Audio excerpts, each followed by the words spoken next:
تک پہنچنے کا راستہ قربانیوں سے ہو کے جاتا. آپ سب متوسط یا غریب لوگ بیٹھے ہو.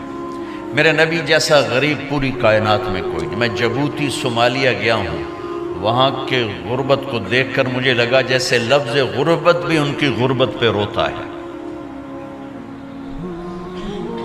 ایسی غربت میں نے پورے پاکستان میں کہیں نہیں دیکھی جو میں نے جبوتی میں دیکھی، صومالیہ میں دیکھی، کیمرون میں دیکھی، چاڈ میں دیکھی، سوڈان میں دیکھی.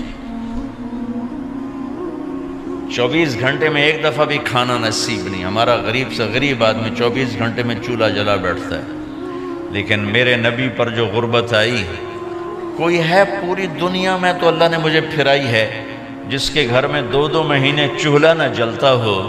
میرے نبی وہ فقیر تھے جن کے گھر میں 2 مہینے چولہا نہیں جلتا تھا.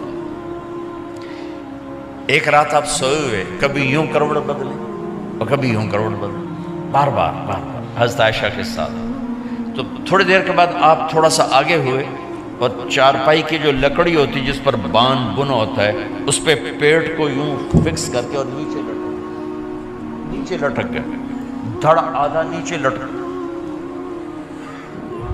فَكَانَ قَابَ قَوْسَيْنِ أَوْ أَدْنَىٰ. واہ واہ واہ، کیا مقام ہے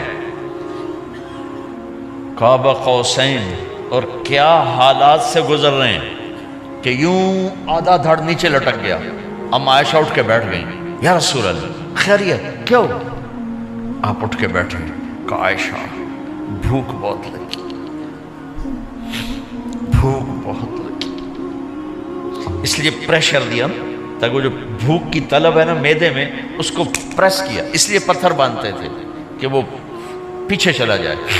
آپ مسجد میں تشریف فرما تھے، ایک صحابی نے کر یا رسول اللہ یہ دیکھیں، کپڑا ہٹایا، یہ دیکھیں میں نے پیٹ پہ پتھر باندھا. جن کے لیے کائنات بنائی، جنہیں اپنا حبیب کہا، جن کے چہرے کی قسمیں اٹھائیں، والضحیٰ جن کی زلفوں کی قسمیں اٹھائیں، واللیل اذا سجا جن کے منہ سے نکلے بول کی قسم اٹھائی، وقیلہ جن کے کتاب کی قسم اٹھائی، والقرآن المجید جن کے شہر کی قسم اٹھائی، وہذا البلد الامین. اتنی بڑی ہستی ہیں. آپ نے کہا ذرا ادھر دیکھو. آپ نے پیٹ سے کپڑا ہٹایا تو آپ نے 2 پتھر باندھے. دیکھو میں نے 2 باندھے. کوئی ایسا فقیر ہے دنیا میں؟ دکھاؤ. عائشہ بھوک بہت لگی تو اللہ کے تو حضرت عائشہ رونے لگی کہ یا رسول اللہ پھر آپ اللہ سے مانگتے کیوں؟ کہ عائشہ نہیں مانگوں گا، اسی بھوک میں اللہ سے ملاقات کر نہیں مانگوں. مجھ سے پہلے میرے جو بھائی آئے انبیاء وہ اسی فقر میں گئے، میں بھی اس فقر میں جاؤں گا. اپنے گھر میں یہ دکھ رکھا، اپنی اولاد کے ذبح ہونے کو قبول کیا تاکہ آئندہ آنے والی امت کا غریب طبقہ گلہ نہ کرے، شکوہ نہ کرے، حرام راستوں پہ نہ جائے، غلط راستوں پہ نہ جائے، اور مالدار فخر نہ کرے میں کوئی بڑا آدمی بن گیا ہوں، میری اتنی بڑی فیکٹری بن گئی ہے، میری اتنی بڑی کمائی ہو گئی ہے. یہ نہ یہ بڑائی کی چیز ہے، نہ وہ چھوٹائی کی چیز ہے. جس سے اللہ راضی ہے وہ بڑا ہے، جس سے اللہ ناراض ہے وہ چھوٹا ہے، چاہے غریب ہے چاہے مالدار ہے. حضرت عائشہ فرماتی ہیں بیٹا 2 مہینے گزر جاتے تھے ہمارے گھر میں چولہا نہیں جلتا تھا، چولہا نہیں جلتا تھا، 2 ماہ گزر جاتے تھے. ایک دفعہ باغ میں تشریف لے گئے، عبداللہ بن عمر آپ کے ساتھ ہیں، صبح کا وقت ہے تو اب کھجوریں گری پڑی جو ملک نہیں ہوتی نا، کسی کوے نے ٹھونگ ماری، کسی طوطے نے اس کو ایسے ہی وہ اس کو ٹک دیا اپنی اس کے ساتھ چونچ کے ساتھ تو وہ گر پڑی. اب اٹھا کے صاف کر کے کھا رہے تھے اور عبداللہ سے کہہ رہے تھے عبداللہ تو نہیں کھاتا؟ انہوں نے کہا جی مجھے بھوک نہیں ہے. آپ نے کہا عبداللہ مجھے بھوک ہے، آج 4تھا دن ہے میں نے کچھ نہیں کھایا. 4تھا دن تمہیں کوئی ہے جس کے ہاں 4 دن فاقہ چلتا ہو؟ آج 4تھا دن ہے میں نے کچھ نہیں کھایا. ہمارے دسترخوان پہ کتنا کھانا اٹھا کے کوڑے کے ڈھیر میں جاتا ہے. آج 4 دن گزر چکے ہیں میں نے کچھ نہیں کھایا. هذه صبح رابعة ما ذقت شيئا، آج چوتھی صبح میرے اوپر طلوع ہوئی ہے، ایک لقمہ نہیں کھایا۔ آپ مسجد میں بیٹھے تھے، کعب بن عجرہ آئے تو آپ کو دیکھ کر ایسے کہنے لگے یا رسول اللہ مالی اراک متغیر اللون، یا رسول اللہ آپ کا چاند سا چہرہ چمکتا آج مرجھایا ہوا کیوں نظر آ رہا ہے؟ تو آپ نے یوں دیکھ اپنے پیٹ پہ یوں انگلی رکھ کر کہا ما دخل جوفی ما يدخل جوف ذاتک منذ ثلاث، کعب آج 3 دن گزر چکے ہیں، پیٹ میں ایک روٹی کا ذرہ داخل نہیں ہوا، ذرہ، لقمہ نہیں ذرہ، روٹی کا ایک ذرہ پیٹ میں داخل نہیں ہوا۔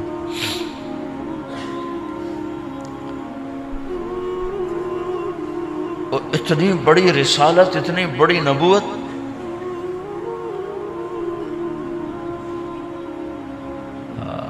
اپنی امت کے غریبوں کی تسلی کے لیے اور اپنی امت کے مالداروں کو سبق دینے کے لیے کہ اللہ رزق دے تو اپنی حیثیت نہ بھولو، اور اللہ نہ دے تو اپنے حبیب کی قربانی نہ بھولو۔ انہوں نے تو جان بوجھ کے یہ کیا، جان بوجھ کے، یہ نہیں کہ آپ کو کوئی تنگی اللہ کی طرف سے، جان بوجھ کے۔ اور سارے گھر کا یہ حال ہے۔ حضرت فاطمہ رضی اللہ تعالیٰ عنہ سے ملنے گئے، کہا بیٹے میں اندر آ جاؤں، میرے ساتھ عمران بھی ہیں، ایک صحابی تھے عرب سردار، میرے ساتھ عمران بھی ہیں۔ کہا ابا جان میرے گھر میں اتنی چادر نہیں کہ اپنے آپ کو چھپا سکوں، پردہ کرنے کے لیے میرے پاس چادر کوئی نہیں، تو آپ نے اپنی چادر اندر دے دی، کہا اس سے پردہ کر لیں، تو لپیٹ لی۔ اب اندر آئے تو آپ نے پوچھا میں نے سنا تھا تو بیمار ہے، میں تیرا حال پوچھنے آیا ہوں۔ تو باپ کو دیکھ کے آنسو نکل آئے کہ یا رسول اللہ بیماری بھی ہے اور بھوک بھی ہے، دونوں ہی ہیں، صرف بیماری نہیں بھوک بھی ہے۔ بڑے بڑے مصیبتوں سے لڑ جانے والے ماتھے پہ کبھی بل نہ آیا، بیٹی کے آنسوں نے پگھلا بھی دیا اور رلا بھی دیا، آپ بھی رو پڑے، آپ بھی رو پڑے۔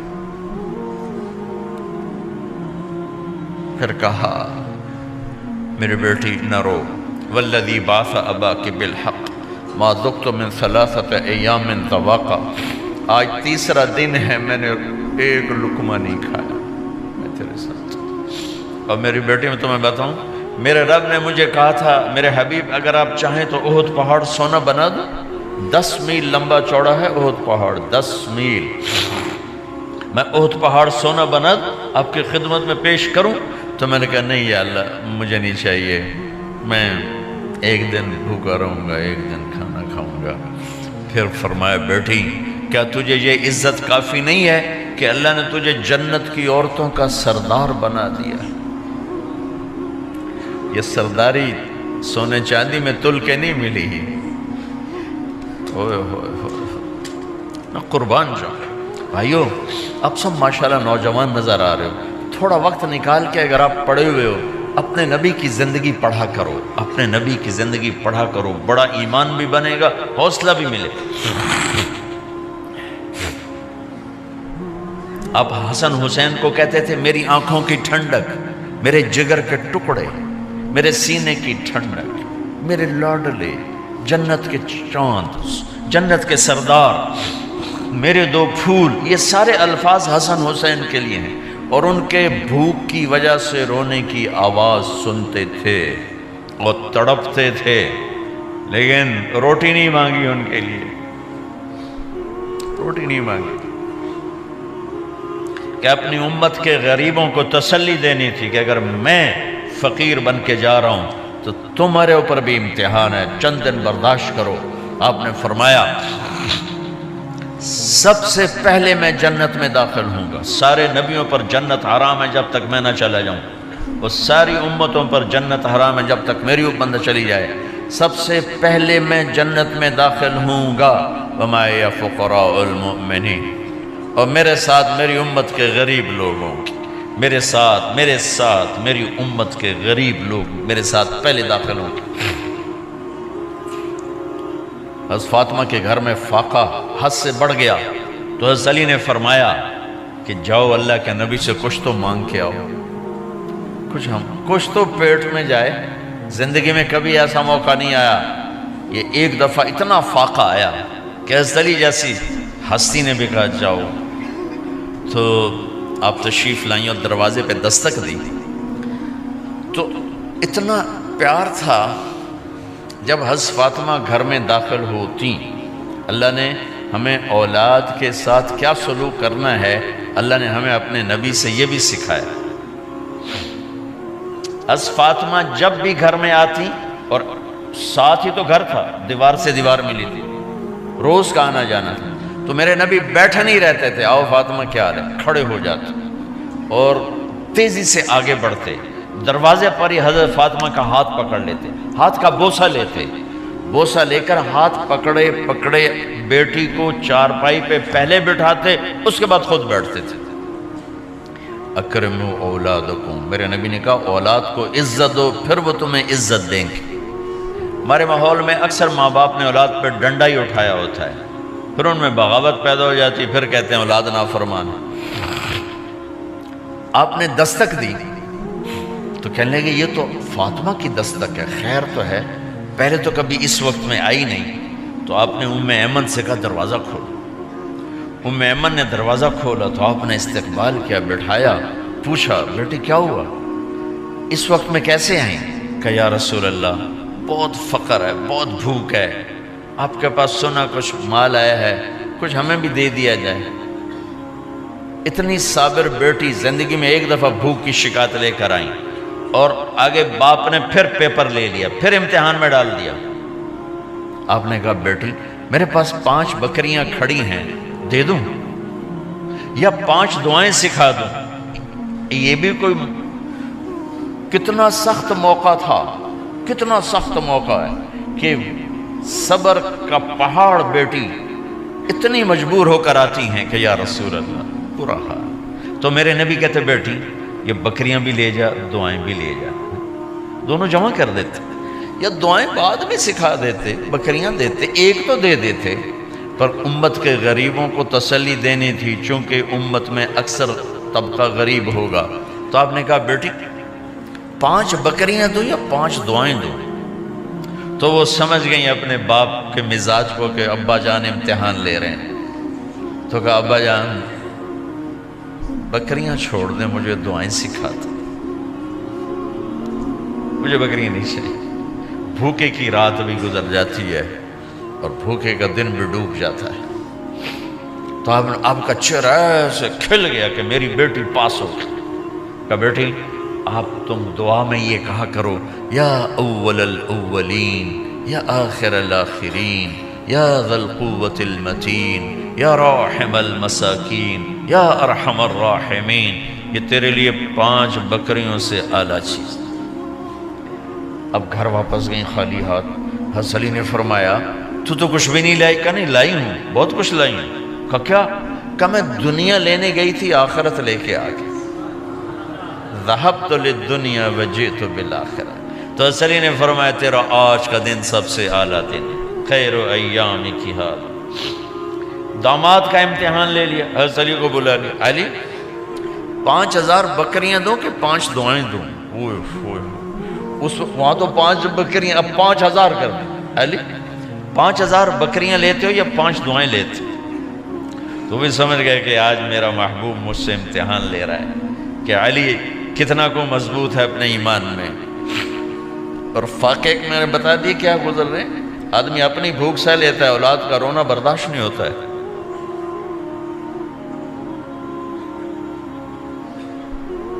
علی 5 دعائیں دوں کہ 5000 بکریاں؟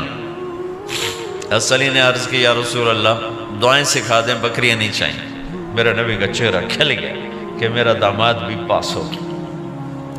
علی تو یہ دعا مانگا کر روزانہ، اللہم اغفر لی ذنبی ووسع لی خلقی وبارک لی فی رزقی وقنعنی بما رزقتنی ولا تذهب قلبی الی شیء صرفتہ عنی۔ یہ 5 دعائیں تو مانگا کر، 5000 بکریوں سے زیادہ ہے۔ اللہم اغفر لی ذنبی، اللہ میرا گناہ معاف کر، وسع لی خلقی، میرے اخلاق عالی شان کر، بارک لی فی رزقی، میرے رزق میں برکت دے، قنعنی بما رزقتنی، مجھے لالچ سے نکال دے، مجھے لالچی نہ بنا، مجھے حریص نہ بنا، ولا تذهب قلبی الی شیء صرفتہ عنی، جو تو نے مجھے دیا نہیں اس کی میرے اندر سے طلب بھی ختم کر دے، مجھے اس کا طلبگار بھی نہ بنا کہ یہ 5000 بکریوں سے زیادہ ہے۔